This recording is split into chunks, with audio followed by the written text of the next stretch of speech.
Commuting on the roads of Delhi has become no less than a battle. The city came to a standstill last evening during office hours, and the Kavariya's movement through the city is making it just worse. Drains are blocked, poorly designed roads and metro construction is just adding to the woes of commuters here in the national capital.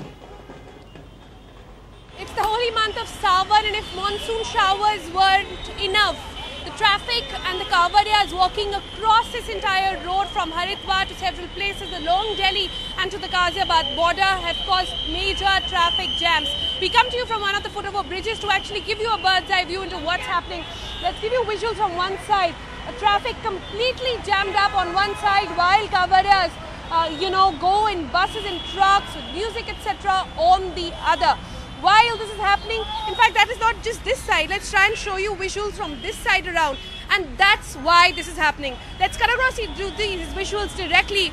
It is because of these small stalls which are a passover for a lot of these covers, and when they cross over, really, traffic is held up and it slows down the traffic. Remember, this is just one of the many, stopovers. There are several like these across NH24, across the border areas, to facilitate and to ensure that these covers actually reach safely back home.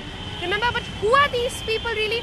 These people that you see in saffron shirts are the ones who are supposed to be devotees of Lord Shiva and are travelling back from Haridwar with the holy water. It's supposed to be a big, celebration of sorts and a big congregation of sorts for them. And it's not just one kavar who brings back the holy water.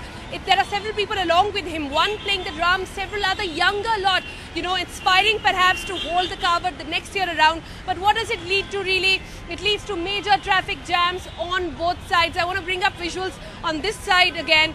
These are the cars and these are people travelling from Delhi trying to get across Ghaziabad, but of course locked up in a really long, kilometers long traffic jam like these. It gets even worse when you start moving to the other side.